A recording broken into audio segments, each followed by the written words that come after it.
Welcome to the West Virginia Case Podcast, hosted by Les Odell. Join us as we dive deep into all things strange, including Bigfoot, aliens, ghosts, and more. Pull up a chair and set for a spell. It's going to be a great time. Now, without further delay, let's get the show started. Ladies and gentlemen, may I have your attention, please? The show starts in 10, 9, 8, 7, 6, 5, 4, 3, 2, 1. Hey folks, welcome back to West Virginia Case Podcast. Tonight we're just going to do like an open mic night. Unfortunately, the guest that I had scheduled for tonight had a family emergency and had to cancel. So instead of just canceling the podcast, I'm going to bring on my friend Tammy, and we will have just a discussion. We'll have the folks that are in the comment section here or in the chat section. If you want to chat about something, I'll just put the link in the chat, and we'll go from there. So just kind of like a laid back open mic thing. I'm actually sitting in my living room chair because it's been a rough week at work, and I'm about tired of sitting in something hard because I drive truck for a living, and my little desk chair in there just doesn't get it anymore. So I'm sitting here in the recliner and just relaxing. So let's bring Tammy on and we'll get this started. Hey Tammy. Hi, Les. Hey, Les. Hey, how you been? Well, like you, it was a rough day. Yeah. But it's over with. Yeah, I can't wait till this week, tomorrow gets here because my wife and two of my boys and some other family members are actually in the mountains right now, on a camping trip. And fortunately, I couldn't join them today and tomorrow, but I will join them tomorrow evening and hopefully get a little bit of rest and relaxation up in the mountains tomorrow or this weekend. Well, you deserved it. I seen Jen's post, and man, the car was packed. Oh, that's not the only thing. That was the car that her sister, sister-in-law, and all the little ones are traveling in. And my brother-in-law and Jax are in my truck, or mine and Jennifer's Sierra, pulling a trailer with everything that they need to camp. They got tents set up, table set up, canopy set up. They took a Blackstone grill with them and stuff. So they're having a good time. The kids have been playing in the creek all day. Jack's been fishing. That his I guess his relaxation thing. He just loves to fish. Open mic night with the 2-drink minimum. Yeah. Hope that's. I don't know what I'm drinking. Having a little bit of problems. All right, what's going on, Tammy? Can you hear me?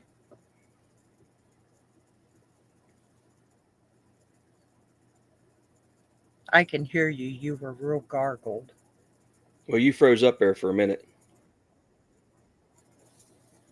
Okay, seems better. Yeah, you froze up there for a minute. And yeah, Carol, the mountains are the place to be. I love the mountains. I love being out in nature. It's peace for me. And Tammy, you speaking of mountains and camping, you did some camping this weekend, didn't you? Yes, I took my sister-in-law and got a cabin up on the ridge. And we didn't do a lot of hiking, but we had a great time. The cabin had a wood stove. We didn't use it because it was plenty warm. But boy, did I build a bonfire. I hear you. Yeah, sometimes you just got to get out there and enjoy it. Just enjoy yourself. Enjoy peace and quiet. And sometimes, like, the wife and kids don't understand. Like when I go, it's therapeutic for me. I just love doing it. And then when I tell Jennifer when I get back, I was like, man, everything, not necessarily here in the house, but just the cars, the all the sounds around. I was like, man, it's so loud. It just seems so loud here. And I think they're kind of catching on what I'm meaning though. Yeah, it's like you mentally can relax. Yeah. Hey Griff, how are you doing?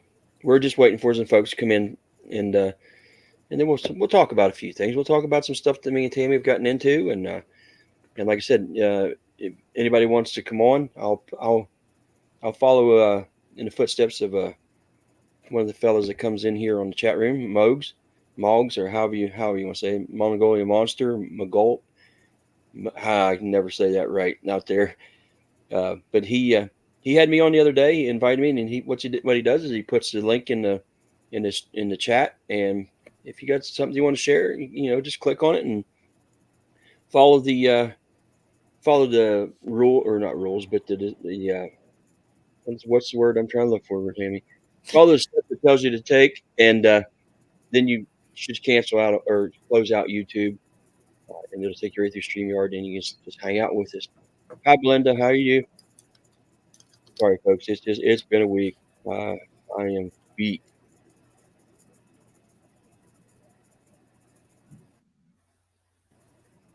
Hi, Belinda. Are you able to see the comments now, Tammy? Yes, I figured it all out. I'm Okay. getting smarter. Yeah, I still haven't figured out. I guess it's the only way I can do it is I have to have it on YouTube because I stream it on YouTube and Facebook. So I have to have my phone off to the side there with the YouTube when it's playing live on there. It shows the comments through, or not YouTube, but through Facebook. It shows the comments there. Anyone else caught in the storm on Memorial Day weekend was at Bulltown, and a lot of people. Yeah, we were actually, the family and I were in Parsons. We were down there for the Challenge in the Hills, the sand drags. One of my boys actually races. His grandfather has a pretty beefy Jeep that they've built over the years, and he raced it that weekend, and on the way home we got hit. I mean, I was driving, and it just poured down the rain, flash flood down the road here from us. Apparently, we just got through before the water come up, because I went out the next day, and you could see the water was like 2 or 3 feet deep in part of the road where we came through. So yeah, we got lucky. My sister and brother-in-law and them were down one at the Sutton campgrounds, and they got a 2-minute warning, and I guess it just tore loose. Guess canopies were tore up, blown away. The kids that were playing just ran to the nearest camp trailer, got in. Guess it was really bad. Yeah, that Bulltown, that's down around there. That's outside of Flatwoods. And where's your sister at? Was she in Gerald R. Freeman, or was she down to Baker, or was it back Baker? I'm not real sure, but they were camped right along the lake edge. Okay. Yeah, that would probably be Gerald R. Freeman. Probably. Well, and Bulltown is too. Bulltown's right along the water. Yeah. So it might be one of those two. Belinda says, Mom said there was a bad storm in Parsons. If there was, we didn't get to see it because we were actually almost home. It was probably 10:30, 11 o'clock when we were coming through here in Marion County, and that's when it hit us. We got some people. In here. Let's go ahead, and I'll go ahead and throw the link in here real quick, Tammy. Okay. And then we'll talk about a couple things. If somebody wants to join us, they can come and join us. Like I said, folks, just follow the steps. It tells you the directions on the link there, and then when you're done, just cancel out YouTube, and StreamYard will keep you in YouTube right here in the channel. So Tammy, let's talk about, during storms like that, what do you think Bigfoot does for shelter? Oh, that's a good question. Let's just start with that. So during storms like that, what do you think Bigfoot does for shelter? What's your take on that, Tammy? Well, depending on where they are, I would say they would probably look for some kind of large rock shelter. Um, Maybe just hunker down like deer do under laurel, thick pine. I don't know. Yeah, I'd say they probably take some shelter under. Well, like you said, it depends on where they're at. I mean, there are places where these things are seen that you wouldn't think there would be any kind of available uh, shelter like rock overhangs or small caves or something like that. So in that circumstance, I don't know. I guess they just weather, for lack of better words, and no pun intended, but just weather the storm. Um, but I think here, like in West Virginia, Ohio, Pennsylvania, I believe they probably take shelter under rocks in cave systems, um, things like that, and have been known in other areas where these things have been seen in uh, buildings. Actually, I talked to a guy here, oh, it was a couple months ago, and he talked about one being in a barn near his home. Yeah, there was one sighted in a barn. So maybe they do that. Maybe they find derelict buildings that they hang out in, or like I said, they just weather the storm. Griff, going to the Forest Festival or Forest County Festival this weekend. I wish I could. I wish I could join you, buddy. I like I said, I'm going camping with the family. I was there last year. I spoke there last year. It's an awesome event. If you ever get the chance to go, I believe the town's called Marionville, PA. There's going to be some awesome people up there this year. One of our good friends, Bill Rigby, will be up there speaking this year. Griff, let me see what you got to say here. Humans are the only beings I know that will stand out in the rain and complain about I think I'll agree. I'd agree with that. I definitely agree with that, and mainly because my wife hates the rain. I tell her she's made of sugar and she's going to dissolve every time it rains because she hates to be in the rain. I So love T, rain. I love storms. I like to sit out and watch the storms. Um, I've been in the rain a little bit too much in my life, as far as work and stuff, and so I don't exactly like to stay in the rain a lot. But when it's a hot day and it's a nice cool rain and you don't have to worry about the lightning and stuff, it's a fun time. I mean, I grew up playing in the rain, playing in the storms. The house we lived in, had the gutter pipe that was off. The only thing it had was a gutter, but it didn't have the downspout. And I remember that water would just pour off that roof and down that gutter, and we'd stand there and just like a like a like a water park, just have a good time playing in the rain. Yeah, Grandma would run out and put us under it, and we'd get a bath. Yeah, we used to do that too. My mom said, "Here, if you're gonna play in the rain, here's a bar of soap." So we get out there and then saved on a water bill, I guess. Belinda says, "I see you guys are going to be in Sutton at the end of the month. Sure wish I could make it." Yeah, Belinda, I'm going to be there all 3 days. They have me speaking. I believe it's on Saturday, or Thursday and Saturday, and there's quite a few other people are going to be there. Ron Howe is going to be there.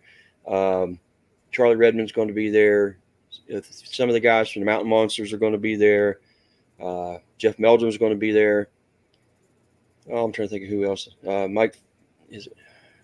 Daniel Benoit is going to be there. But yeah, it's a 3-day event this year. We're going to have speakers all 3 days. But we're also going to have campfire stories each day. So in the evenings, there's going to be several of us scheduled for certain days to tell stories and tell encounters of Bigfoot and whatnot. I guess around West Virginia, around the United States, because some people. I mean, it's a diverse group. I mean, we're not all from West Virginia. We got Ohio, Pennsylvania. I think we got Kentucky. We got Idaho with Jeff. Virginia. So yeah, it's gonna be a great time.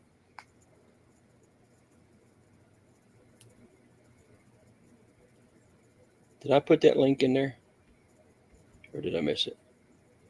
Not there it is. So Tammy, Yes. let's talk about something. What? Let's talk about the day that we went hiking over near Cooper's Rocks. Okay. What? How did you feel about that area? I think well, I love that area. I love both sides of it. Um, I know. I don't know if something stays in that area or if it's a pass through area. Um, but I'm not giving up on it. I'm bound determined to keep on looking. Yeah, I mean we've gotten. I mean that's definitely the area that you're in more than I am, but we've gotten a few reports from there, and Yeah, starting back in the early '80s. yeah, I mean, they're not consistent, but I think a lot of people just haven't came forward yet. But from what you've got, what I've got, there's a good pattern. yeah. And what we're talking about, folks, is there's a trail. What was the name of that trail? Is it just the lake trail, or was there a different name? As far The as I tra- know, it doesn't have really a name. we just called it the Trout Pond Trail. Yeah. There's this trail that we decided to hike one day this past winter, and it's behind the trout pond at Cooper's Rocks. And for those that don't know what Cooper's Rocks or where Cooper's Rocks is, it's on the mountain, the Cooper's Rocks mountain off of I-68, just outside of Morgantown. It's a state park. Is it state park or state forest? Which one is it? Well, I guess it's both. It is a Okay, state park and a state forest. okay. Um, but it's an awesome place. There's a lot of rock overhangs, a lot of uh, deep valleys, um, a lot of cool stuff there to actually explore. And it's also the very kind of like the southern tip of the infamous Chestnut Ridge that runs through Pennsylvania and has, I guess you'd say, gained the notoriety by the strange things that happen along this ridge, UFO sightings, Bigfoot sightings, different phenomena, and well, we decided to hike this trail, and it's right off. And the road above it is actually called Chestnut Ridge Road. As we're hiking, we get to a certain point that we both were like, we're having weird feelings. We're having, I don't get that very much, but we did have the oddest, almost like you're being, I don't want to say being watched because it's so overused and cliche. It's just, I felt uneasy. I really felt uneasy, but it was only in this one spot. We didn't see or hear anything, but it's definitely uh, got us to where we want to go back and check it out some more. Yeah, I kind of want to say maybe we got spooked because of the coyote tracks, but Uh, I don't. It was a different feeling. well, okay, what she means by the coyote tracks? I mean, we see coyote tracks all the time. It didn't really spook me, but what the weird thing was, we were following this trail and there was coyote tracks, and they just like abruptly stopped and like turned around, and for some reason, it just at that same point where we were at, I just felt like it was. I just got an uneasy feeling. Blenda says, you guys should really try over there in the Sugar Run or Sugar Camp Road area off 219. They're just before Parsons. Yeah, I think I've heard of that. I'm not exactly sure where it's at, but yeah, it'd be probably a cool place to go. Because I love it down that area. I love the Elkins area. I love the. I haven't been. I don't do too much in Parsons, but I like Davis and Thomas. I love the Canaan Valley area. I like, which is all above Parsons. Um, the Canaan Loop area outside of Blackwater Falls. I really enjoy hanging out there. That's the first place I actually found a print, and that was in 2020. And there's been several sightings reported there from the Davis area, the Canaan Valley area. A friend of mine that was on the show like right after I first started it was in his tent and had something push his hand down on the top of his tent.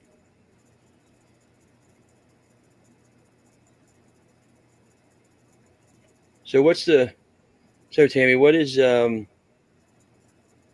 scariest thing you ran into while you're out in the? We'll just start with the woods. I mean, I know you've done some paranormal stuff too, so.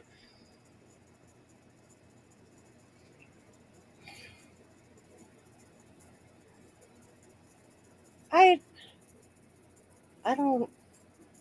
Nothing comes to mind. I'm very comfortable out in the woods. This is funny. I guess the scariest thing. I was down Seneca camping in the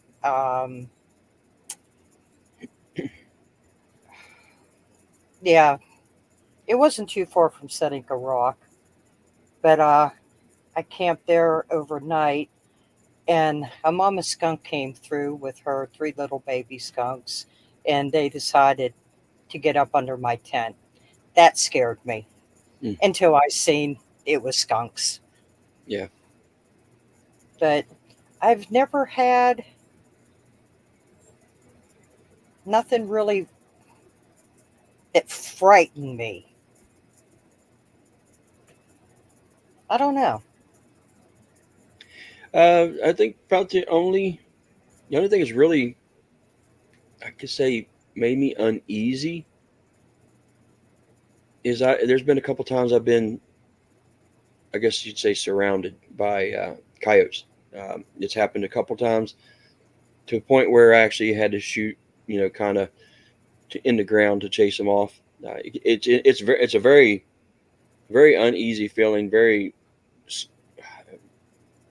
nerve wracking feeling to hear them start to yip, and you can tell that they're actually going around you, and they'll start, and you can hear them from all different directions, knowing that they got to be either corralling you or somehow going around you to get away from you. But the two times it's happened to me, one time was by myself, and the other time was my wife and I were we decided we was going to go on a date night, and we drove to the top of this hill outside of out in Marion County here outside of Mannington, and we wanted to go up and stargaze, just sit back and watch the stars and stuff like that, and be out of the way, or out from the lights of the little town and stuff.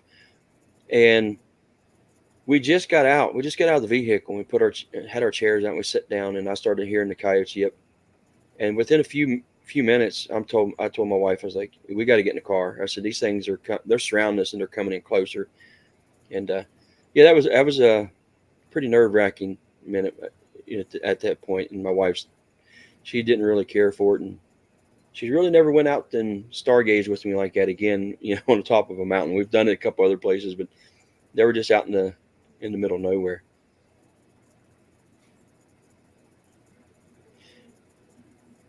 Hold on here. Belinda asks, have you guys ever tried to whistle like a metal whistle on your adventures to see if you would get a response?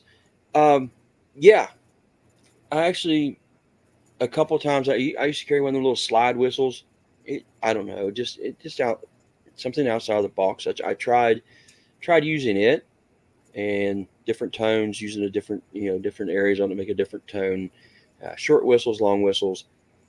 never seemed to have any kind of luck with it. But I know people say they go out and they just whistle and they get whistles back.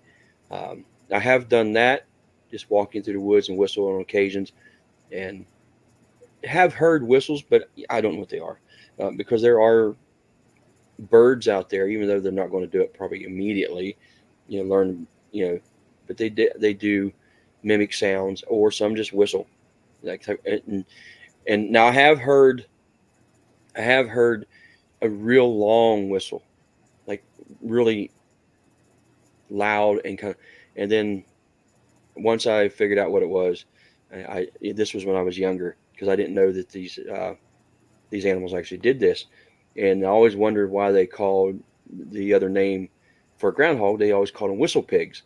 And if you've ever been around groundhogs, they will stand up on their hind feet, and they will emit this shrill, loud whistle. And that's the first time I seen that was when I was a teenager. So yeah, you gotta really know what possibly could be whistling out there back at you. What about you, Tammy? I've tried different types of wood, oak, maple, and then we planted bamboo. So one year I cut different thicknesses of bamboo to do wood knocks with. And I think with the bamboo, I got maybe one response back. I wasn't really sure. But bamboo it's just real sharp when you Yeah. smack it. Yeah. So, and I have a little bongo drum set. I've taken it out with me to pound on. Yeah, you're not the first one's ever told me that. I had somebody else I was talking to here recently. Trying to remember who that was. Says that when they go out, they take a little drum and they sit there and play this little drum. I think it was one of the guys that was on here a while back. The three guys, there was Bob Griff and the other two fellas, Austin and um, oh shoot, I know his name. I'm having a blank. But anyway, Bob said he does it. He has a little drum that he goes out and like plays on. I did recently, because I'm really not that big on going out and making a bunch of loud noise. Kind of, to me, if they are an animal, it seems like that probably would kind of scare them off. But if they're a curious, intelligent animal, maybe we'll bring them in. Um, I mean, there's stories and reports where people were out playing music during picnics and camping, and these things seem to be curious and come near the camp. So I don't know, maybe we'll. But what I did get here recently are um, actual the actual bullhorn, not the electrical, not the electronic bullhorn, but actual bull horns. That the or the casing off, that comes off of a bull. The horn. Those are removable after a certain period. I've gotten a few of those here recently from my grandmother, or yeah, my wife's grandmother. They belong to her husband, and two of them actually have like metal mouthpieces on them, to like where you can blow in them and like make a trumpeting sound. So I'm excited to take one of those out one day, somewhere pretty remote, and see what happens when you blow through that. See if you get a response, because one of them is pretty robust. I mean, it's kind of deep, but it doesn't have that bass sound. It's just a pretty interesting sound. So I can't wait to try that out. Yeah, that would be cool. So what's something that, Tammy, that you've tried in your research that's kind of outside the box, whether it was with Bigfoot or whether it was with something paranormal or anything like that?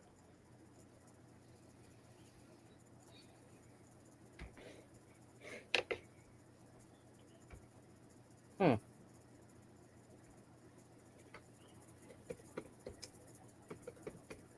Um, I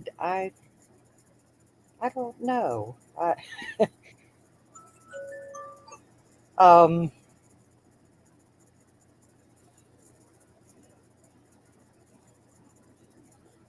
I guess the most outside of the box thing I did was to take the bongo drums with me. Um, I investigate quietly, I guess you would say. Yeah,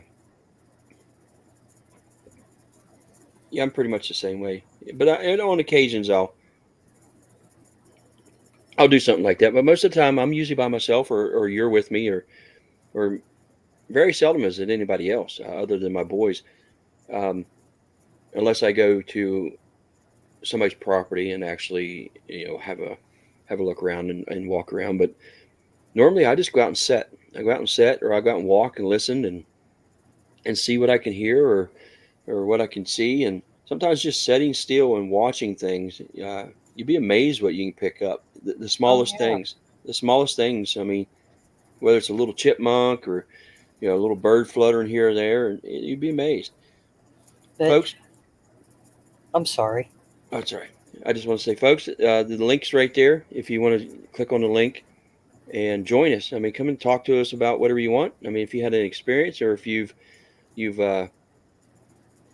have something, or just a subject you want to talk about, or something to share, a story you want to share, click on it, follow the steps, and join us through StreamYard. Once you do that, then just exit out on YouTube, and and we'll bring you on. Yeah, like I said, it's just an open mic night for those that weren't here when I first come on. The guest I had scheduled for tonight had a family emergency, and he was unable to make it.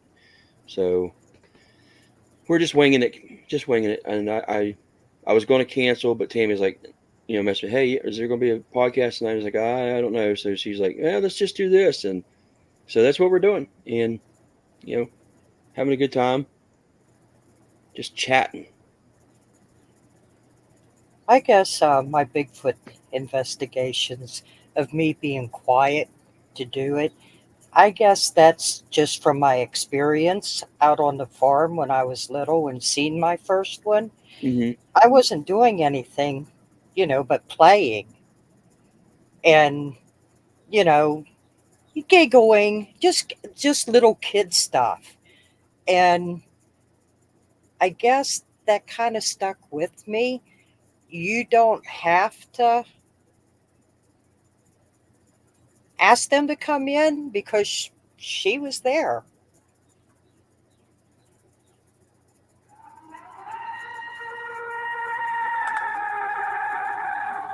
What, what was that? Uh, for my family, I put the Ohio How ringtone on my phone. Oh, okay. I thought maybe you recorded something. You was playing it for us there. No, that's the ringtone that I have for my family. Have you ever heard the Trent vocalizations out of Bruno, West Virginia? I don't think. Yeah, if you get on YouTube, the original video is hard to find anymore. The lady that put it on there, I don't know if they took it down, but there's been other pages kind of share it and stuff. Break, and it sounds a lot like the Ohio How. And there's the person is recording it. I believe it's the lady that it's named after, and I don't want to give away her full name, but it's raining, and she's standing on the porch, and you can hear the dogs barking, and you hear that Ohio How air raid type siren, you know, howl back in the background. Wow. Yeah, if you ever get a chance, just look on YouTube. I wish I should have loaded it up this evening and played it. I'll find it. Belinda says I've heard them. Have you heard them personally, or you've heard the Trent vocalizations, Belinda? Now the how I've heard a couple times. Um, I didn't expect it the first time to hear it. It was how many? It's been maybe 3 years ago now. I'm thinking. Yeah, it had to have been 3 years because after I found my first print, and that was in 2020. But it was in the same area that I found my print, and that's the Canaan Loop area. I I had went to the Canaan Loop, and I was there a day before anybody else, and um, a mutual friend of ours, Tammy and I's, Daniel, he showed up, he came in, and then my son and his friend came later that day, the next day, and we was just hanging out, wasn't really doing anything. We'd already had recorders out and had a look, had some looked around. I had hiked around a little bit, but yeah, at this time we were just chit chatting. My son just got done. He just finished chopping wood for the fire. We had the fire going, and we're sitting there, and all of a sudden, this long, drawn out howl just went off, and then the coyotes everywhere just went off. So that was the first time that I've ever heard it.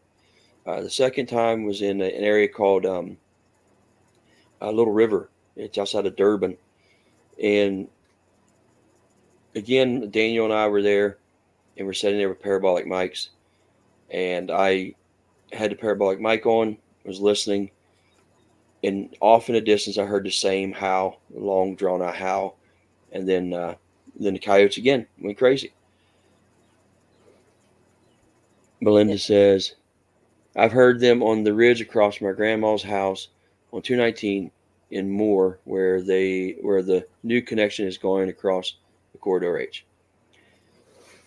Is where is that? I'm trying to think where that is.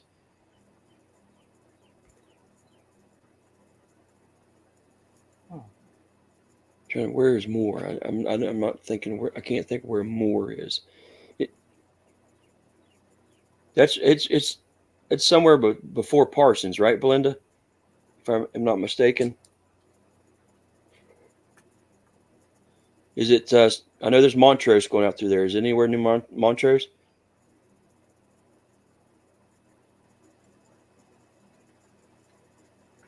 Yes. Okay. Okay. So I thought I remember seeing it when I went through there going to Parsons recently. I just couldn't remember exactly where. Yeah, talking about down where Daniel lives, several years back, I went down and stayed for a while and got up early one Saturday morning. Wasn't even quite daylight yet. Made coffee, figure not wake anybody up. I went out and sat up in his driveway, and it was really neat. A barn owl right behind the house started to go off. And I just sat there quiet, just listening. And then down his driveway on the other mountainside, a coyote went off. And I'm like, man, this is cool. I'm sitting there, and then I hear back behind me, if I'm facing his house, it would have been to the left. The horse field, sitting there, and I hear whoop, and I'm listening, and I hear it again. It goes whoop, whoop, and it was just like, what do I do? Do I run in the cabin? Do I get somebody? I didn't have my phone on me. I'm just going out for coffee. But to me, that was very exciting. I heard an owl, heard a coyote, and then heard the three whoops. That's something, as much as I've been out, I've never heard that. I've never heard a whoop ever. I don't know why, but I've never encountered that. I've heard the howl a couple times. I've heard other strange noises, but I've never encountered a whoop, and I don't understand why. I mean, people report it quite a bit, but I don't know. I've never either that, or if I have heard it in the past, I've probably passed it off to for something else. But I've never heard it that I can remember that has stuck with me. But that morning, I mean, it really has stuck with me. It was just, like I said, it wasn't even daylight yet. And to hear the owl and hear the coyote and then hear the three whoops, and they were spaced apart, but it was just like so awesome. Mothman 46 says, I'm familiar with Quarter H and Moorfields to Mount Storm. Mothman, the only thing that I do know about that area, going to Mount Storm, is I used to haul coal up there years ago, and would go to I can't remember the tipple now. We used to haul coal up there from down in Harrison County, and then about 10 or 12 years ago, I would go to Matiki Mine all the time. I used to haul cable in and out of there. Patrick Noble says, I heard a whoop, I'm assuming whoop, at 3 in the morning in Missouri, woke me up out of the dead sleep. Patrick, I like to hear about that. Were you in the woods? Where was you at? That it was that loud that it woke you up?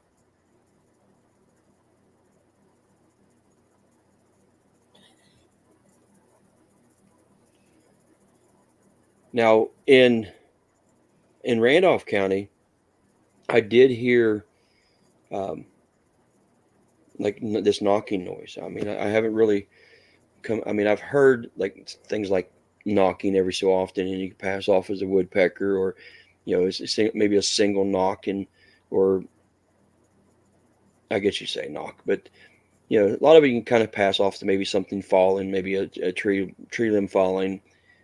But I did hear a few years ago, I heard this knocking. I was in Randolph County, and it again, it could have been a woodpecker. I mean, I always tell people that, but it just had the weirdest cadence to it, I guess you'd say. It sounded like Morse code almost. And one of the weird things is, here recently I was listening to or watching a video. I can't remember which one it was. As you listen to a podcast or watching a video, and they were describing the same thing. And they did. Yes, Belinda, it was near Bickle Knob. It absolutely was. But it had a cadence. It was almost like a Morse code, and that's the way they described it. And they knock, knock, no, no, knock, knock, like that. And the people that I was listening to did the same thing. They made the exact same noise, and that's what I heard. But I even when I was doing, standing there, I didn't know what it was. I mean, I wasn't sure what it was. I thought maybe it could be a woodpecker, but I was like, I decided I'm gonna go, check it out anyway. And I actually have a video of that where I was doing it, or doing a little video, and I recorded it. So I decided to walk up to the ridge and see if I can find anything, and didn't find anything. Didn't find any footprints in some of the wet spots that were going up this logging or forestry road. But as I got a little ways up, I started hearing something, kind of like I'm going up the hill, and something off to my left, going back down the hill, like back toward the direction of down the hill. I hear something moving, and it wasn't very heavy. It could have been, at first I thought, well, it's a deer, it's a squirrel, something, but I didn't see anything. I didn't see anything moving. I couldn't pinpoint it. And in the video, I'm like, I don't really know what that was.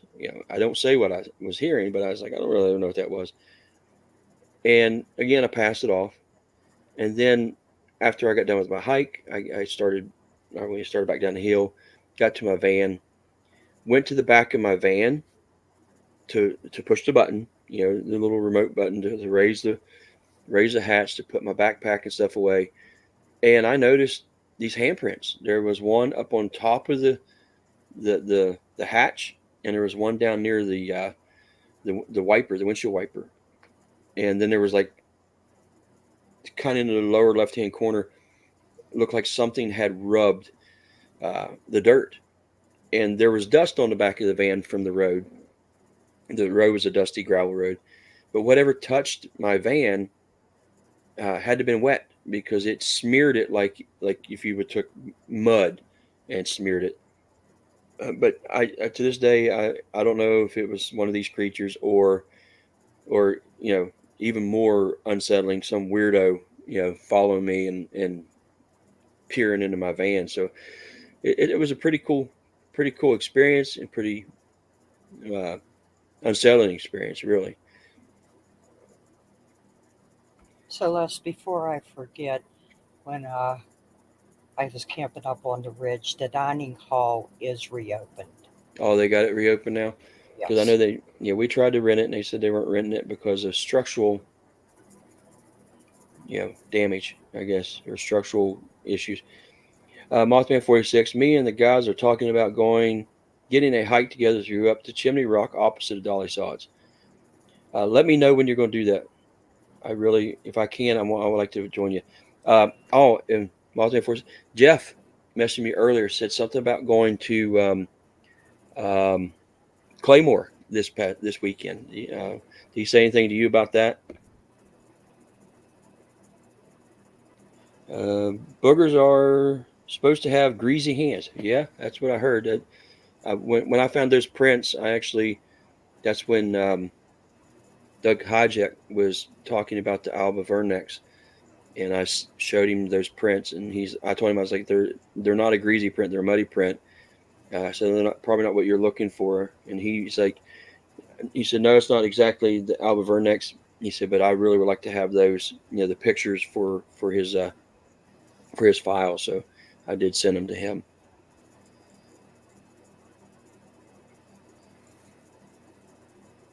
Belinda, that area is so crazy. Yeah. I really like that area. I like the Pickles Knob area, the Storrs Knob area. It's kind of convenient. I mean, it's not super far out there for me to get to.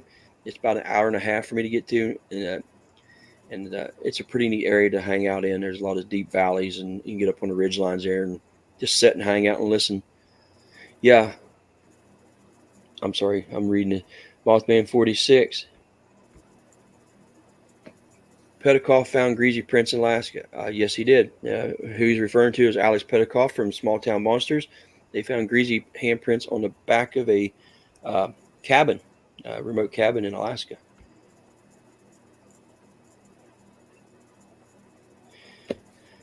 Otter Creek. Which side, Belinda? The Otter over on the Parsons side, or right there at Pickles Knob area at the bottom, Otter Creek. I like it down there too. I like it down in the bottom of Pickles Knob area, or Storrs Knob, whatever you want to call it.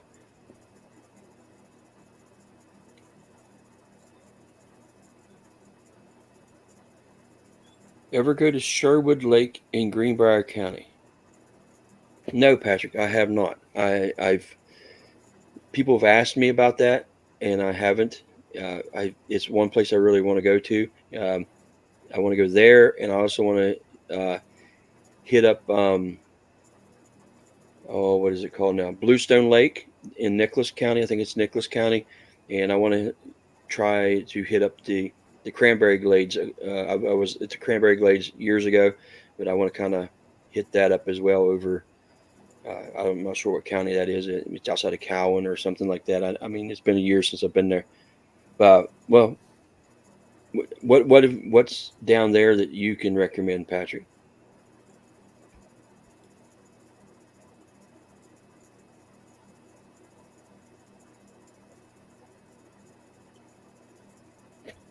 Yeah, Summers. Okay, Summers and Bluestone. Okay, yeah. The reason I want to go there, I've had a few people tell me there is activity around Bluestone Lake. I've taken. Oh, I know at least 2 or 3 reports, and I've read others. But one of the real interesting reports that I received, I actually talked to the fellow on the phone. Him and a family member. It wasn't his dad. It was somebody else. They were on the lake at night. They were actually fishing. He said we were bass fishing at night. We had lights on the water, and it was bass fishing at night.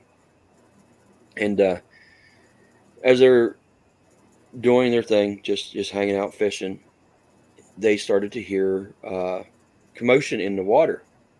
And he's like, it sounded like bait fish, like a school of bait fish running through the water. And then all of a sudden they heard grunting, like a grunting and stuff like that. So again, or snorting or something. He said something like that. Whatever it was, he heard, made him think it was possibly deer swimming across the lake. So he got out a high-powered light that had a few settings on it, and he shined this light in the direction they were hearing the sound, and he noticed eye shine. I know. Some people are like, oh, these things don't have eye shine. Well, a lot of people claim that they do, and I'm hoping to have somebody here soon to come on and talk that the science behind maybe possible eye shine. He's an actual optometrist, but anyway, go ahead. They seen eye shine, and that's when he noticed that hey, this eye shine isn't like that of a deer. Normally, like you see, like the deer's eyes are kind of like on the side, and he said it just didn't look right. So he kicked the light up another setting, and he seen these two creatures in the water. One was much smaller, but one was he assumed was a large alpha male or just a large male. And this thing went nuts. The small one turned around, went back toward the bank, went up on the bank, and when it got up a certain distance on the bank, it actually squatted down like it was trying to be a stump, is how he described it. Like it was trying to be a stump on the bank. But this other thing just screamed and slapped the water and hit the water and just screamed at him. So he pulled up anchor, and he said the only thing we had, it was just a small boat. They had like a John motor, or not John motor, but a trolling motor or a small little horsepower motor. It wasn't very big. And they started going back toward where their the dock was, or the launching ramp. And as they're going, things started to come flying off the bank toward the boat. They assumed the rocks at one time, but he said he did remember there was one log at least they knew of that come flying through. And again, this thing was just screaming. And they finally got back to the dock and got out got the boat on the trailer and stuff and left. But he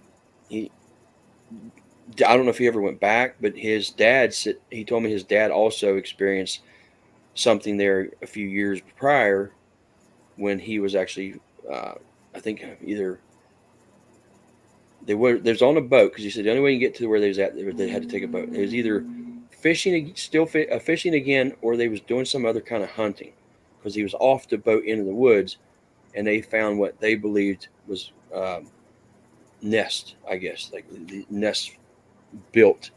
And I was supposed to, I talked to them, and they were supposed to get a hold of me and go down, and they were supposed to take me there and show me these nests, but things happened. Never could get it lined up, and kind of fell off, contact. So maybe eventually I'll get a hold of these guys again and go check that area out. When I go check the area, get a hold of these guys and maybe have them show me where they were at. A guy is having activity in Summers County that wants me to come check out the Elk Knob area. Patrick, you want to come on and talk to me? Come on. You want to hit that link and come on and tell me what's going on?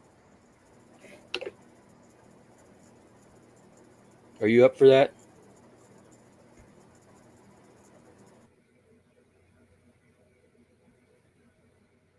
Tammy, I think you froze up again.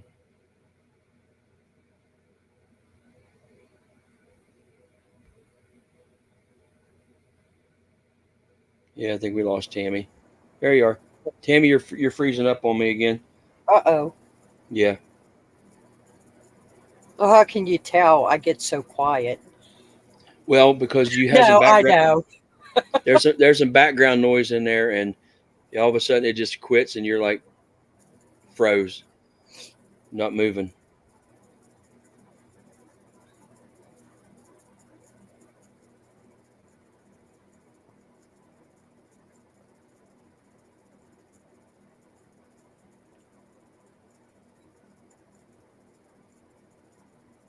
I'm just reading a couple comments here.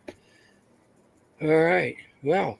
I can't believe we've already been almost an hour. I mean, I sorry folks, I know it's not been a great, exciting show, exciting talk tonight, but I Tammy talked me into not canceling. Um, and then when I did try to get on, a little bit ago, I literally I didn't think it was going to happen because what was it, 15 till 7? I messaged and I was like, I got because my computer decided right at the last minute to say, oh, we're going to do an update, and it took me from 10 till 6 until 15 till 7 for this thing to update. Hi, Christine. Hi, Reggie. Glad you guys could join us. Hey, Joe. Folks, if you got something you want to share, like I said, it's open mic night or whatever you want to call it, just open discussion. Hey, we got somebody come in. We got Pat. Yeah, we're just going to bring some folks on to tell a story, tell us an experience, what you get into. Yeah, just click on the link, follow it. Then once you get that done, it'll take you into StreamYard. You can come in on StreamYard, cancel out or close out YouTube, and you'll stay right on StreamYard. How you Hey, doing? Pat, how you doing, buddy? Good. How are you? Good. Where are you from? I'm from. I'm in Carolina right now, but I'm from Hinton, West Virginia. You're in Marion County, Carolina, or North? I'm in Gaston County right now. I work down here, but my home's in Hinton. Okay. Okay. Yeah, I was telling you, there's a guy up there wanting me to come to his house and bring him a recorder. He's having some activity. Sweet. What is he got going on? He said he's seen him 2 or 3 times and hears them all the time. So And that's that. What part of Summers County? Down around. He says Elk Knob. Yeah, that's just right outside of the town of Hinton, maybe 6 or 7 miles. It's a pretty wooded area. Okay. Yeah, but man, I love going Bigfooting anyway. I've been going with the, Mark and Larry from Beast TV. No, I don't. Mark Newble. No. No. Anyway, I met them at a meet and greet one time out at Land of the Lakes. Okay. In Kentucky, and the first time I met him was in 2020, and me and another person found a trackway out there and several prints. And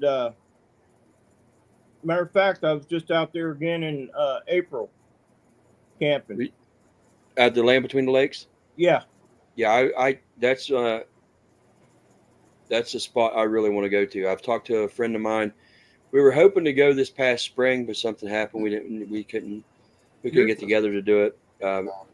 Sweet. Yeah, that's the print we found. We found several. There's like 3 different sets of tracks. I was looking for arrowheads. Yeah. Washed out of the riverbank and walked up on these tracks. How was it, a whole trackway or? Yeah, there were about 2 or 3 sets of different tracks. They came out of the woods and along the riverbank, and there was piles of mussel shells. Yeah. And they probably went 30 or 40 yards and then back up into the woods. Yeah. Did it seem like they were eating the mussels? Yeah, it does. It does. Okay. I mean, I've heard that before. I've also heard people saying they find them. They have found piles of mussel shells just a good distance from waterways. Like up on ridge lines and stuff like that.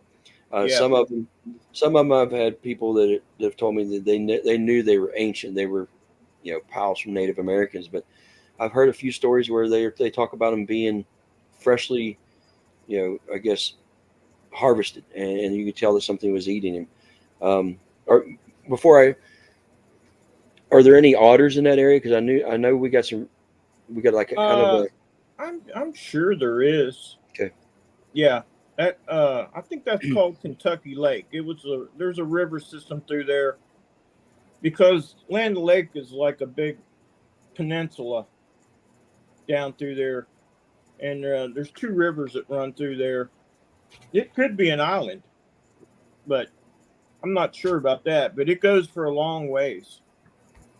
But yeah, I love going. I've been to Missouri and camped out there, and Cool. Kentucky, and I like to look up West Virginia when I go home.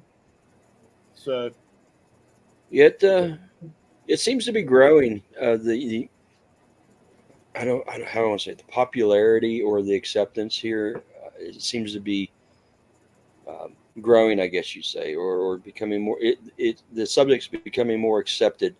yeah, I think it is. Yeah, I've followed you a long time. well, I appreciate it. Yeah, man. Yeah, always check up on homeboys. Well, you But- need to next time you're in, yell at me. Maybe we I'll can be- meet up somewhere. Yeah. Well, I'm retiring in December, so I'm gonna have all kind of time, man. So, yeah, maybe you could hook up together and we could go to a few places. Yeah, and that's the right time of year for me because I don't like the heat. I'd Yeah, rather yeah. I'd rather be out in the cold. Yeah, no doubt about it, man. But yeah, I love going, man. I have all the equipment and whatever, night Yeah. vision. I've got I don't have a parabolic mic really. I got one that's kind of a friend of mine kind of started with it and I finished it up. It's a homemade one. Yeah, It works okay. I mean, hey, that's cool. but I have a night vision. I have night vision. I have thermal. I have recorders. I have cameras for sure. Yeah, I've yeah, never man. I've never seemed to have caught anything on the cameras other than in March of this year. I put, how many was it? 4 or 6? Four cameras. I mean, 1, 2, 3. Yeah, 4 cameras in an area, but it wasn't the area that I put them in had some dogman reports, sighting reports. And so I put these cameras out on it, and then the where I put them was an old mine, the old mine property, and people go up there and ride all the time, and they hunt up there. But there's been in that area nearby, there's been a couple dogman reports. So I did some scouting around. And I found some pretty interesting areas. I found one that had like an old cave that once you got up to the cave and you started down in it's full of water. But I thought that's pretty cool. I'll put a camera there. I put a camera there. What I did is the cameras I put out, I put them in on one, focusing on one little area, and then I put another one focusing on the area coming into that, the directions coming in. And I set one for video, set one for photos, and I set them for certain times. But I didn't catch anything other than on this one camera. And I went to retrieve the first camera, and I opened it up. And the bad thing is I recorded all this, and I meant to put it on YouTube, and I just haven't got around to it. And when I opened the camera, it said card error. Huh. And I'm like, why do I have a card error? And to this day, I can't get anything off that card. For some reason, it's just been not erased, but something's happened to it. It's hard to tell. And so, I mean, there's so much. Well, I want to say woo with some of this. well, You I don't don't know. know. I really don't know if it was woo or if it just had. I don't know. I don't know what happened to it. The card just whether it's got. I don't know, but it there's nothing. It won't. I can't get it to come up. But the camera that was above it, probably 50 yards on this logging road coming down toward that camera, I got a bunch of deer. I had a bunch of pictures of deer. But then all of a sudden, there's 3 or 4 pictures. I think it's 4, maybe it's 3. That looks like something like, when this camera's taking a picture, it almost looks like something puts fingers in front of the lens. Yeah. And you can see between them.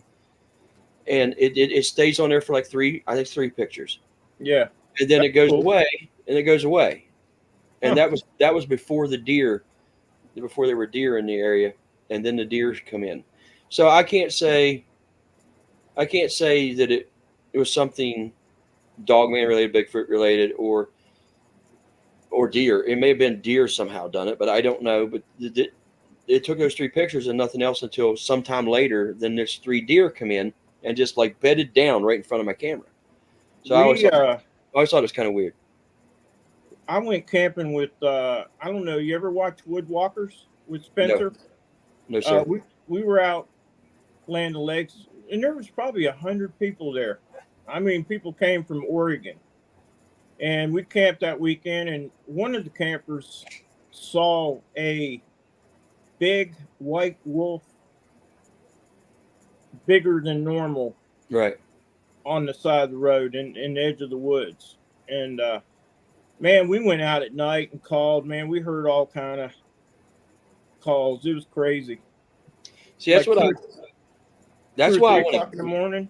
That's why I want to get out there, man, because it seems like there is everything you can imagine there. It's a cool place. I've heard Bigfoot, I've heard Dogman, I've heard apparitions, I've heard witches, I've heard, like you said, wolves. I heard about the wolves and stuff.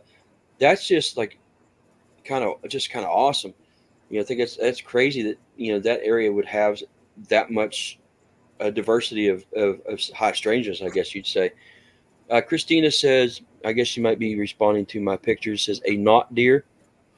I don't know. I don't know, Christina.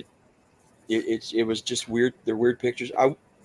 One of these days I'll get them put on YouTube, or I'll bring them up in here one day. I'll tell you what, there's a lot of pictures of fingers in front of cameras. Well, I can't, like I said, I can't say exactly that it is fingers, but it reminds you that, or it kind of reminds you that might be one, or makes you think that might be what's going on, like something put its hand in front of the camera.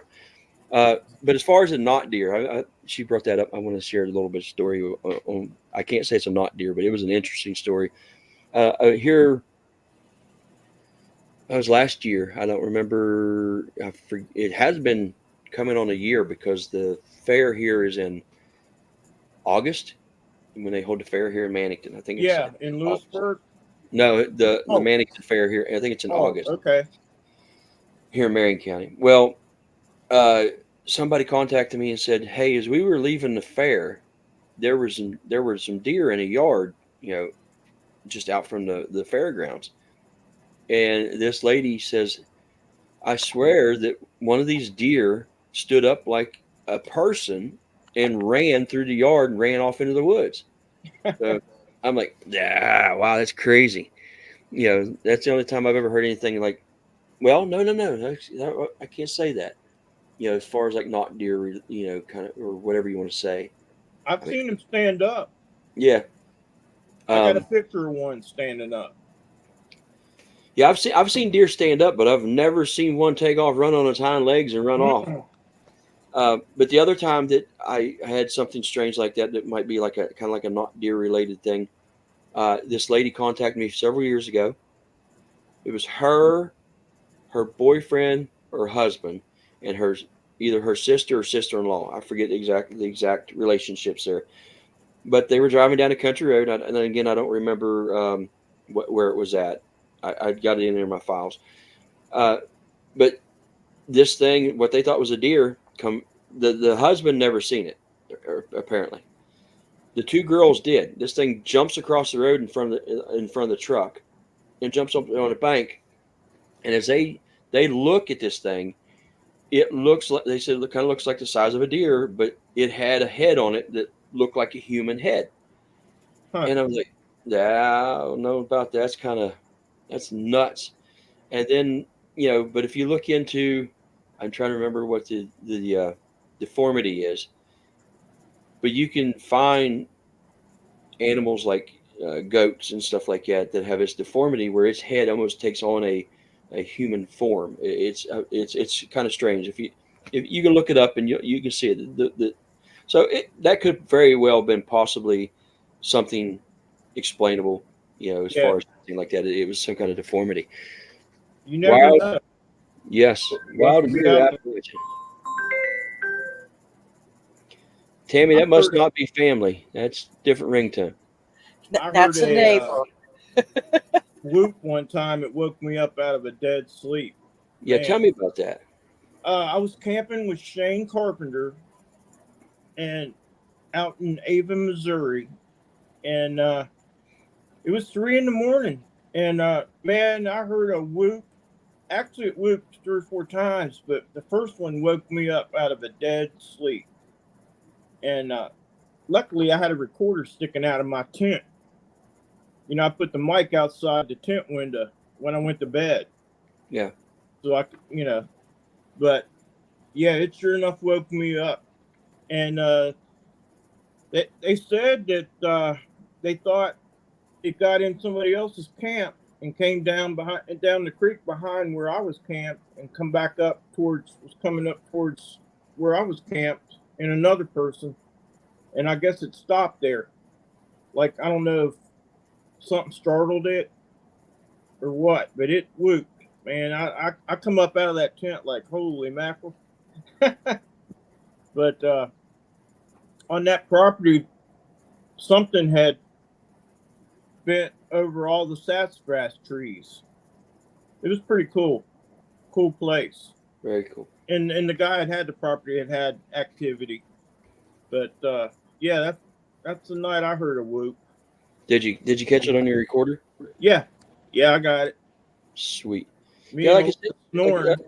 like I was telling Tammy, I've for some reason I've never had the opportunity to hear it. I mean, like I said, unless I've heard it years ago and just passed off as but nothing that's been so loud or so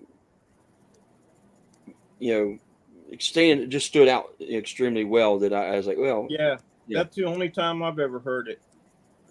But I've heard him yell though, big long yells.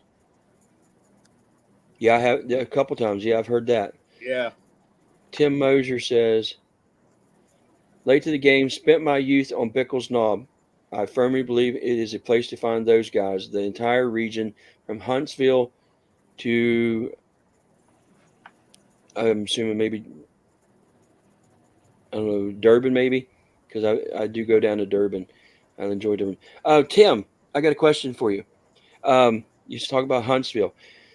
I don't remember how far it is between Huntsville, and I'm thinking that it's between Huntsville and Durban. But there's an area where they've done some clear cutting years ago, and if you're going down toward Durban, it's off to the right, and you climb this mountain, and there's a bunch of roads. There's some roads up there. Have you ever heard anything from up there? Because my brother, he tends to hang out down there a lot, and he thinks it'll be a really cool place to actually go and listen and do some audio research. I'm trying to remember what the heck that area is called. I bet. Hey, Wes. Sherwood Lake would be a good place. I've heard people's had some sightings up there in Greenbrier County. That's Wes's area. Wes does a lot. He goes down into Greenbrier County. He does a lot of Wes that's on here. He does a lot of metal detecting, artifact hunting. But if anybody knows that area, he would know. Yeah, I used to look for arrowheads all around there years ago, up in that area. Wes, I like to get Wes on here because I'd love to hear him tell his experience. He's had a couple experiences down around where he lives. And Wes, if you want to come on, man, here's the link, buddy. Come on and talk about it. I know you're not one to be that public, but if you would like to, just follow the link and come and tell us about your experiences down there by your house. What part? Where is he from? He's in Fayette County, but he goes down to Greenbrier County quite a bit and does artifact hunting and metal detecting and stuff. Yeah, I collected arrowheads for years, man. Summers, Monroe, just anywhere over in that area. I've tried to do it here. There's just, even though there's history here of Native Americans being in this area, you don't find very much. Well, people don't plow like they used to. Yeah. It's just hard to find good places to go anymore. The only thing I found one arrowhead, and that was 3 years ago, maybe 2 or 3 years ago. I was actually metal detecting along a river, and there's where there's an old dam on this river. A lot of stuff comes over, and the way the water comes in, it leaves a bunch of gravel and and sand. Sorry. Where's your home? Oh, I'm sorry. I live in Marion County, a little town called Ida May. Okay. I used to live down near Diamond, near Charleston one time, Bell, years ago. But my folks were from Hinton up on the New River. And I've got my folks' home up there. So yeah, I'll probably come back after I retire, man. I'll make sure and get up with you, man. Oh, sorry, Pat. I'm choking on something. Hold on. That's all right.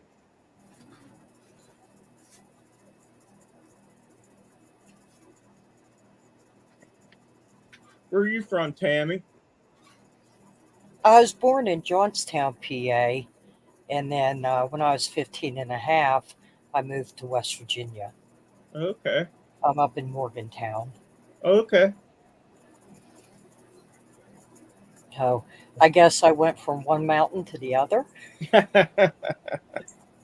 Sorry about that, folks. I don't know what happened there. I was choking on something. There's a lot of stuff in Pennsylvania goes on. Oh yeah, absolutely. Christine says, Tammy, we should take some ghost equipment when we go out next. Yeah, and a kitchen sink. Yeah. Christine, I actually do. On occasions, I'll take an EMF detector, things like that, just for the heck of it.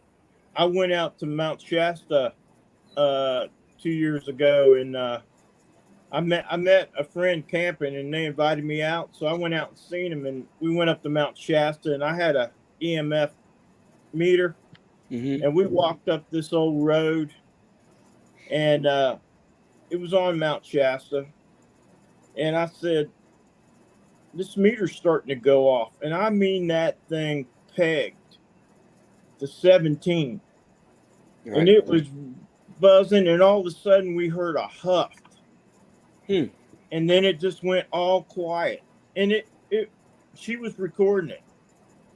And then we never heard another thing. It just got quiet. Yeah. It was so weird. Wow. Yeah, it was cool. That was a cool place.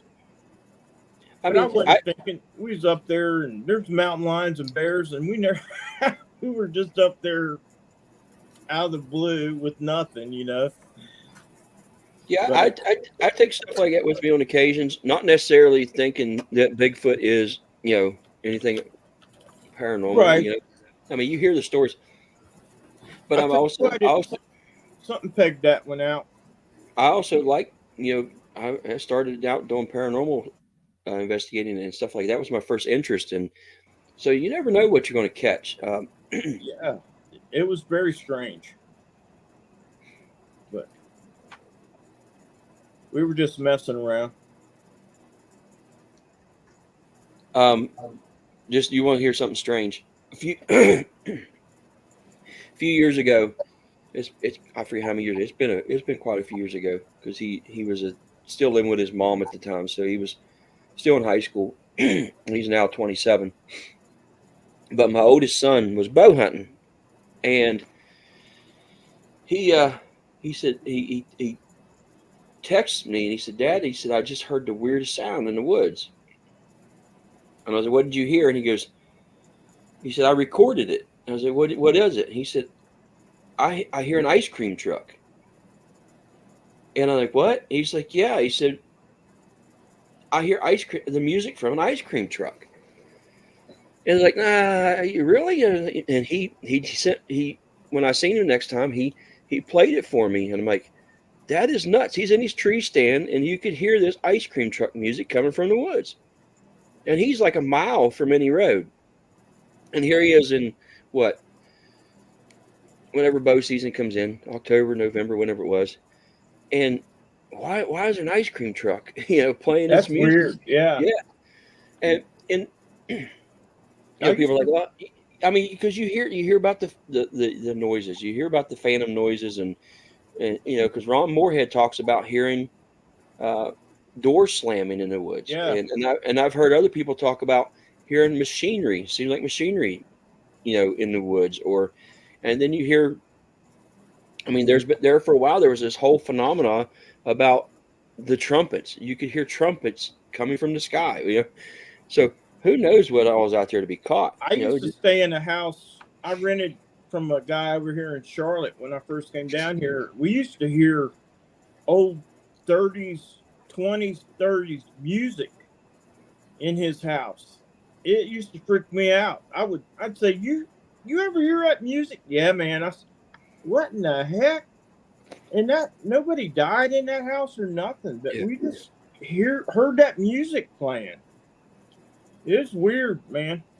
One of the weirdest things I've ever heard in a home, like during an investigation, was that old time phone ring, and there was no phone like that in that house. And we heard it a couple times, and like, where's that coming from? And it just was an odd but pretty cool thing to hear. That and the other couple times where you hear pianos playing, but then usually that's the 2 times I've heard that there was actual piano in the house. But the phone ringing was something I've never heard before until that time.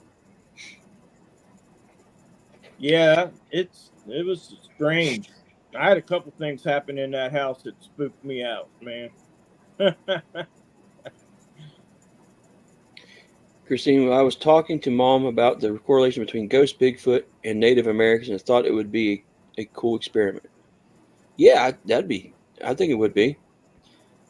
I think Indian mounds are very good places for things to happen. If you can find some. Yeah. Christine, you said Monongah Mines. Where are you from? Because that's just down the road from me. She lives in Fairmont. That's my daughter, Les. Oh, okay. Yeah, that's my daughter. Les, meet Christine. Christine, Les. I don't think we've met then, did we? No. Well, wait a minute. Have we? Yes. At the Bigfoot in Sutton. Okay. She was there. My son-in-law. We was on the church steps. Yeah. Well, I didn't recognize the name. Okay. It was just a brief meeting, but yes, you guys have met. Hi, Christine. Sorry. Well, Les, I'll get off here, man. I'll get up with you. Yeah, absolutely. Get a hold of me. I sure will. I'm going up and give that guy a recorder here in the next few weeks, and I'll give you a holler, man. Maybe you could come down that way. Down around Hinton? Yeah. Okay. Yeah. We can camp out there, man. Hey, Pat, I'm going to tag along. Yeah, absolutely. More the merrier. Yeah, it'd be fun. I've been telling Tammy that I'd like to get some folks together and just have a kind of a camp out, kind of a not meet and greet, but just get people together and talk and BS about this stuff and just hang out. Not necessarily have to go out and do a whole investigation, but just that meet and greet I was at LBO, there was over 100 people there, and we had the best time, man. People came from everywhere. We cooked and just told stories. I mean, it was a blast. You said that was in April? Yes. Was that when some of the bigger was Kubo was there? Yeah. Yeah, I know when you were there. Yeah. Oh, we had a great time, man. And it just everybody was nice and just like family. Did you talk to Martin Groves? He was there, wasn't he? Yeah, I sure did. Sure did, man. Yeah, everybody and anybody was there. I like to get him on one time and talk about his dog man. Yeah, stuff. Very interesting. Very interesting. Well, thanks for letting me come on, man. Absolutely, anytime, man. Yeah, Anytime. and I'll get up with you. I got your Facebook, Yeah. so I'll message you sometime. All righty. Yep. Just Nice. shoot. Go ahead. Just shoot me a message or anything. Yeah. I sure will, man. See you, Tammy. Bye. All right. Tim Moser says, look up Gardenier Knob. I've heard of it above Durban. Whereabouts above Durban? Because I'm not real familiar with the area. I do go to Durban, and then I can go into the back. The back way takes you into Little River. I go back in that way a lot, but the rest of it, I'm not sure. That might be one of the places my brother's talking about. I'm not sure, but he took me there when he and I went to Little River. We come back through Durban, and there, as you're coming back toward, north or whatever, there's a road that takes you off to the right or to the left, and it takes you up, and they've logged this, and it's been a while back, but there's roads, and people actually do some boondocking, camping, I guess, up there, because there was people up there and some a couple of vans and stuff like that. But it looked like it'd be a really cool place to do some sound research.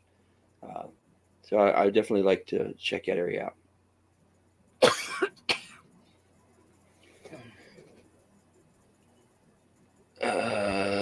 Belinda says, I truly believe that a house can collect energy from the past. I absolutely believe in that too. I agree. They actually, I mean, there's even a theory, I guess you'd call it, that they talk about that. They call it the stone tape theory, where it. Yeah, I believe that. 30 years ago, Steve built the house that we live in, and there was shacks or shanties that people lived in beforehand, and we have a shadowy ghost, and Yeah. he likes to steal my underwear. Oh goodness! Yes. Does he put him on? Does he put him on his head? No. No. This was a while back. I opened up my drawer to get my clothes out in the morning, and all my panties were missing. And I just went in to take a shower. I reached up on the top shelf to get some shampoo, and all my underwear was behind the shampoo, stacked in a pile. So you got a pervert ghost? Yes. Oh, goodness gracious. No, Tammy? only in my world. Is he a peeping Tom or just an underwear thief?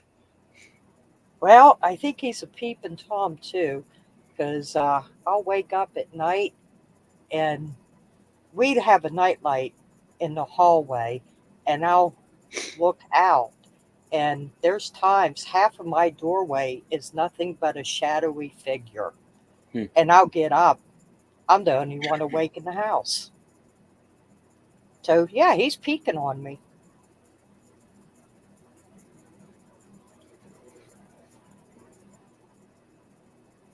I'm going to have to check this place out outside of leaving Durban. Gardenier Knob. I don't know why I don't know that. I don't know why I don't know that place. I'm going to check that place out. My grandfather was a timber cutter in the town of Little River. You wouldn't know a timber. Yeah, that's true. I mean, I know there's signs there, Tim, that tells you it was a timber town, but you'd never know it now. And your daughter's like, oh, there's definitely something strange in Mom's house. Other than Mom. Underwear thieving ghost. Yep.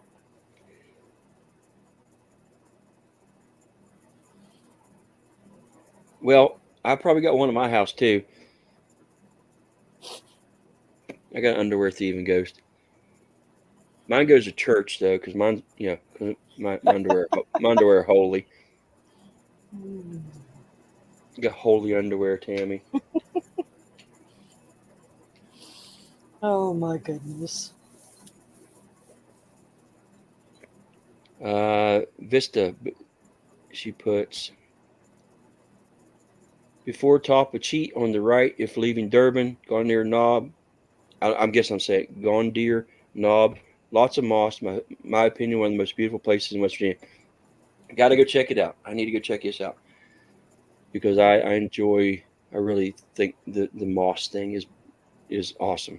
There's a place I go to outside of Spruce Knob that you can walk in one spot and you swear you're in the Pacific Northwest. Just moss covered everything, and I really like that. So yeah, I need to check that place out. Where's Cold Knob at, Wes?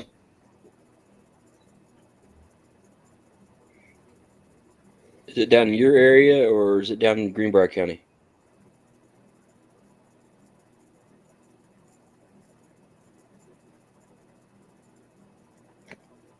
Tammy, since we're talking about if you ever want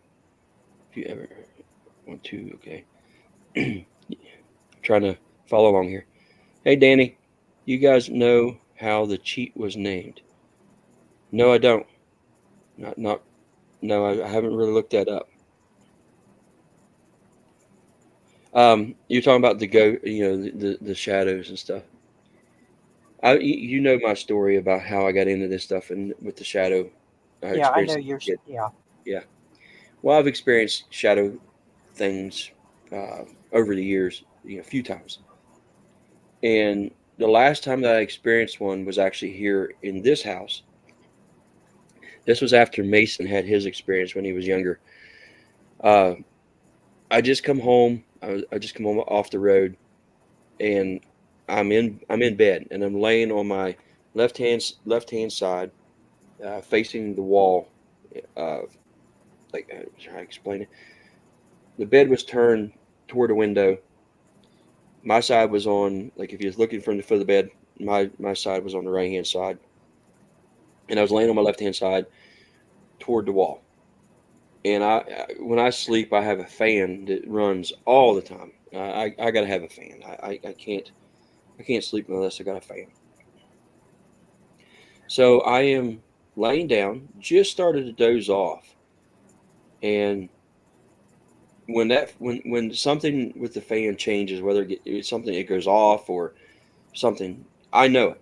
And if you've ever had somebody walk in front of the fan, you could tell the buffering noise changes. Well, it changed. That noise changed. So immediately I open my eyes thinking, Jennifer or Mason come in the room. And when I did, here was this figure, shadow figure, standing almost to where my feet were on the bed. And I looked at it and it just backed up, kind of went backwards into the corner of the room. And it was gone. It just disappeared into the shadows of the room. And I haven't seen it here since. But Mason, like I said, Mason's had a experience with one here.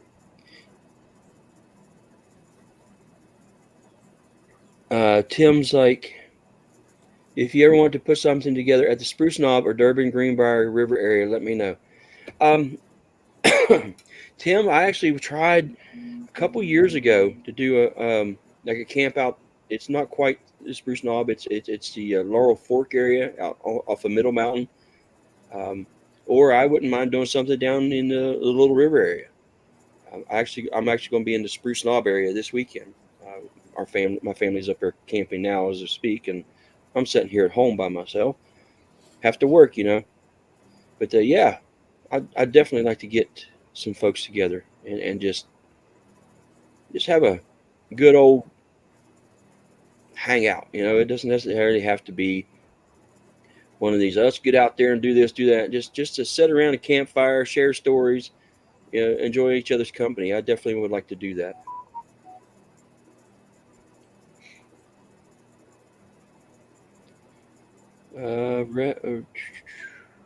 West. There's a road from Rupert that crosses the mountain and you come out in Richwood.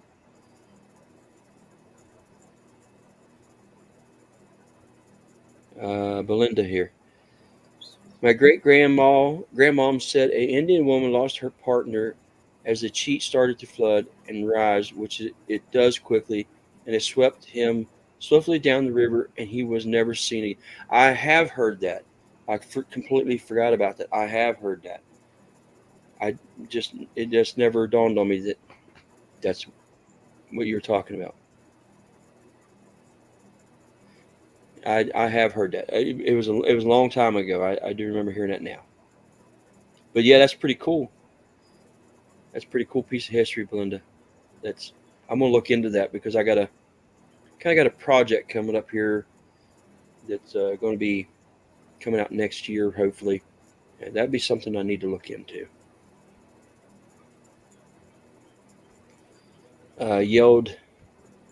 He yelled, cheat, cheat, cheat, because it cheated him out of his life. No doubt.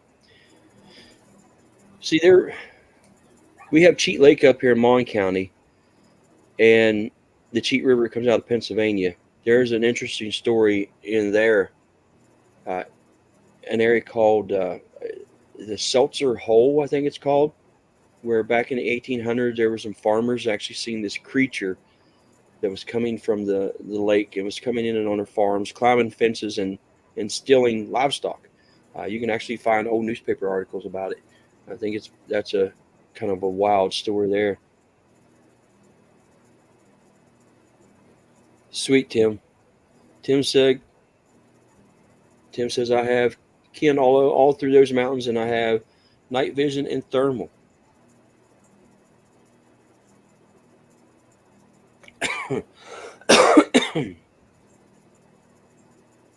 Yeah, it's a pretty cool story, Belinda. And like I said, it's probably going to be part of that project that I got coming up. Like I said, it should be maybe next year. I can't really say much about it right now, but it's I got approached about something, and I think it's going to be pretty neat to do.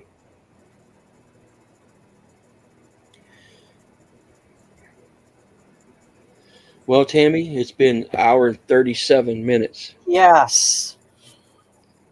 And I've had a good time. Like I said, it wasn't a scheduled show or the normal show where we have a guest and stuff on, but sometimes it happens. But let me see what I got next week. Pretty sure, yes, next week is Heather Mosier from Small Town Monsters. She's a friend of mine. Those of you who know Small Town Monsters and